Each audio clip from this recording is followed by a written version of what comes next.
The Porcelain Princess. In a faraway kingdom, as many fairy tales begin, a king and queen lived quietly together. They dreamt of the day they might welcome a child into their lives, but for the queen, it wasn't meant to be.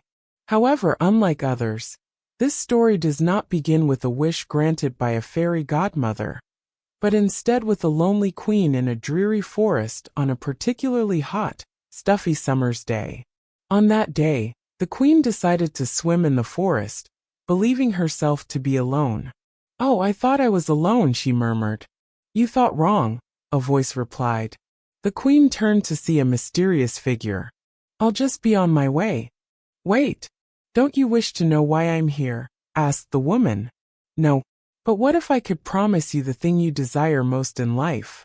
All I ask is a bit of kindness. You give me food, and I will give you the answer to your prayers."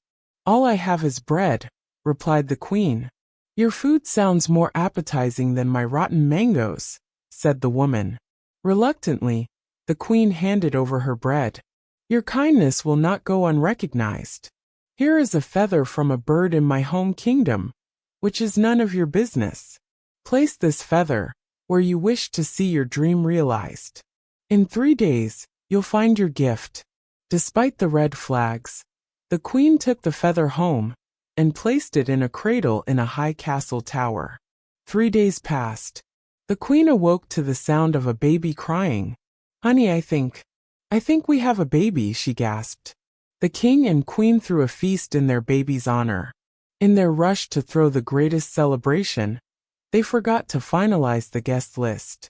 Unknowingly, they missed the worst possible guest, Joan, a neighborhood sorcerer. "What a cruel punishment for someone like myself," Joan muttered bitterly. "The kindest sorcerer of all time. Yet they repay me by forgetting to invite me? I'll show them." In the dead of night, Joan crept into the nursery with her assistant, a crow named Leonard. "Little baby, soft and pretty, sleeping like a rock," she chanted. "Wouldn't it be funny if you couldn't talk? No, that's too simple. But every time you cry, your body will turn to plaster." Joan hesitated, then added, "No, better yet, porcelain. Her skin will turn to porcelain. Then they can shatter her like they shattered my feelings today." Joan left, laughing darkly. The next day, the queen noticed a strange patch of hardened skin on her baby's arm. Alarmed, she called for a doctor, who examined the child. "Your daughter's skin has hardened, like porcelain," he said gravely. The king and queen felt lucky it was contained to one spot. But over time, every cry and every stumble hardened more of the baby's body. Her cheeks turned porcelain when she cried, her knees when she fell, and her hands as she clutched her toys. By her 12th birthday, Princess Paisley's entire body had turned to porcelain, save for her eyes. Her parents decided to confine her to a tower for fear she might break. Locked in her tower room, Paisley could only stare out her window, humming and kicking her feet. Years passed, and on her 18th birthday, she'd had enough. She hatched a plan to escape. When her maid came to tidy her room, Paisley used her last bit of strength to waddle out of the door and down the hall into the garden. Whether she could feel it or not, she was determined to enjoy the grass and sunshine. However, her luck soon ran out. "Ah, Princess Paisley," hissed Joan, appearing before her. "I've waited years for this." Before Joan could strike, Leonard the crow clumsily dropped Paisley into a bed of flowers, softening her fall.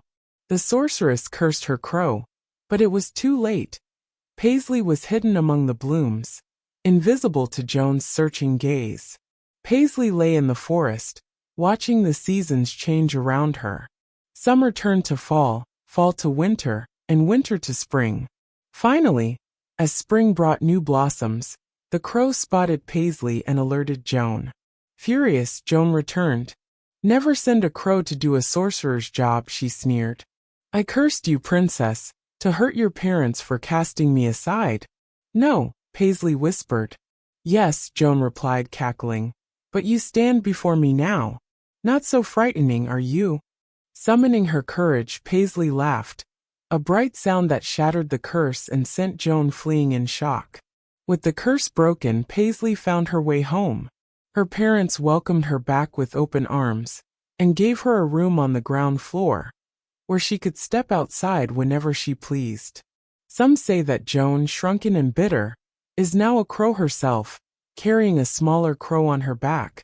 A strange sight, but none so odd as the porcelain princess who at last was free.